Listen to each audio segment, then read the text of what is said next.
กราบสบายดีเนาะพ่อแม่พี่น้องทางฝั่งไทยและฝั่งลาวเนาะมื้อนี้ข้าพเจ้าเองก็สร้างคำกับสิได้มาปั่นข้าวอยู่หน้าพ่อเจ้าของหลังจากมาปั่นข้าวมามื้อนี้ได้2-3ล้านเลยพี่น้องมื้อนี้ก็สิมาปั่นข้าวอยู่หน้าพ่อตัวเองมื้อนี้สิได้ซำใดก็ยังบ่ฮู้จักเนาะเพิ่นก็ยังบ่ทันได้ปั่นจักเทื่อให้พ่อก็ได้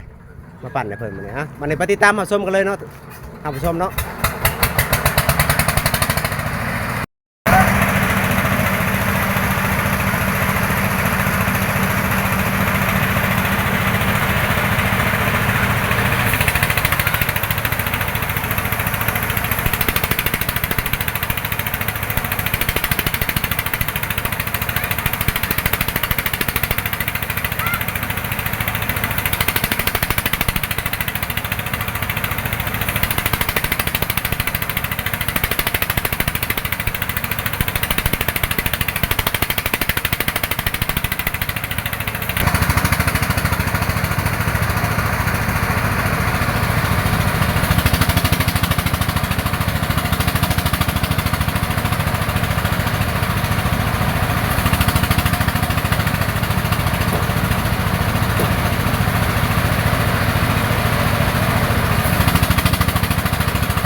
พื่อนละทางชม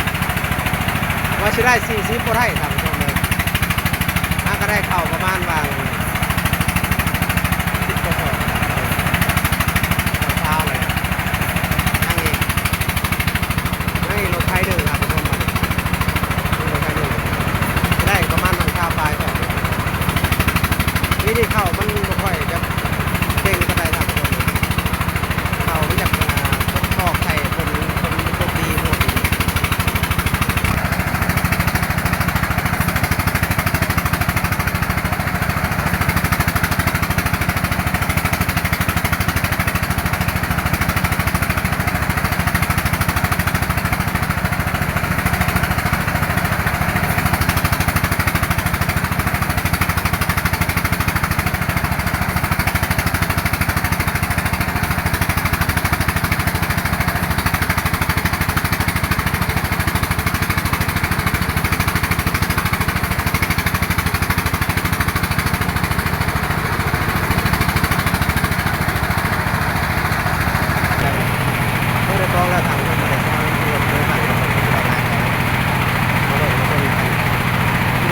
มันจะมีจักรสอดตัดชมมาเลยนะครับมาติดตามเลย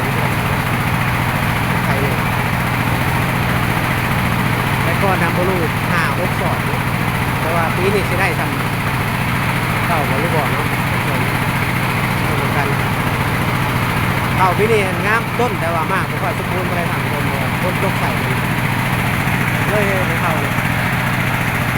นะของต้นเนาะ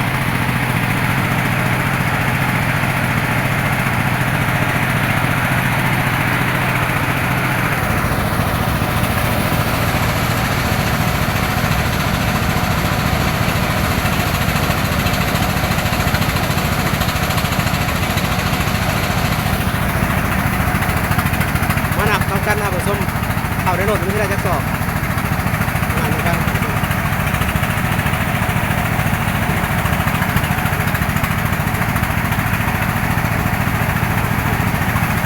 ขึ้นแม่ขึ้นไปซอยกันเลยขึ้น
ที่สองถามผู้ชมม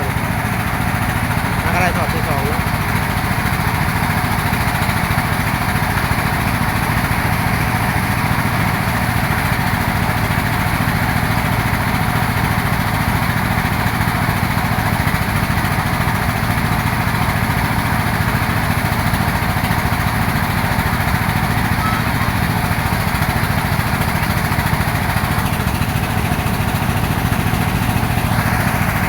ไม่เข้าแล้วมาสอบ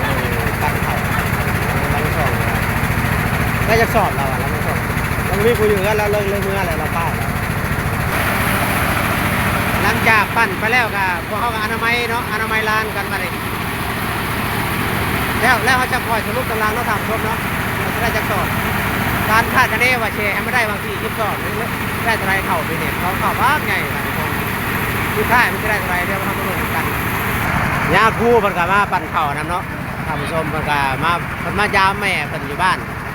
มายามโยมแม่เพิ่นนะครับเพิ่นก็มาเบิ่งให้เบิ่งหน้าว่าได้หลายบ่ลูกหลานที่ปั่นเข่ามาพระอาจารย์ปัญญาเพิ่นมาจากบ้านโคกท่านผู้ชมมาจอดเบิ่งโยมแม่เพิ่นดีใจพี่น้องได้มาเยี่ยมยามแม่โอ้ยขับซาเลยแล้วมาเที่ยวมายามแม่ให้กำลังใจพวกเรา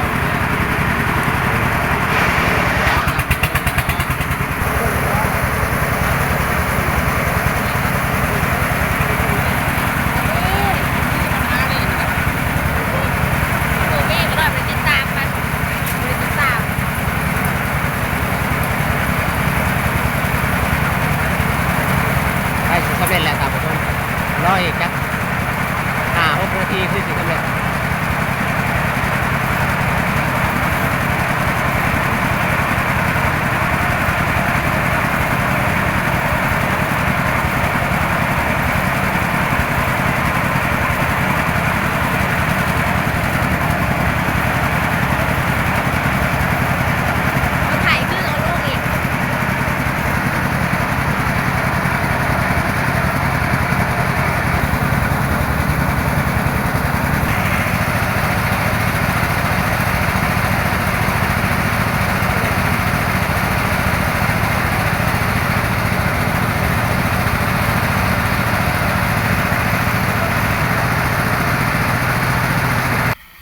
เรียบร้อยเนาะท่านผู้ชมเนาะบัดนี้เฮามานับนำกันว่าสิได้จักสอบท่านผู้ชมบัดนี้หลังจากเฮานวดเข้ามากะคาดคะเนว่าสิได้40มันสิได้เท่าไหร่บัดนี้มาเบิ่งนำกันท่านผู้ชมนับเบิ่งดูนี่2 5 8 10 8 11 11 14 17 20ได้24สอบเนาะท่านผู้ชมเนาะรวมแล้วที่ได้24สอบเขาคือว่าคลิปนี้ก็ขอจบเพียงเท่านี้เนาะท่านผู้ชมเนาะจังได้ก็ขอฝากกดไลค์กดแชร์เด้อท่านผู้ชมกดติดตามสั่งคำเนี่ยพอเป็นกำลังใจให้สั่งคำในทำคิดไปคลิปหน้าต่อไปขอขอบใจ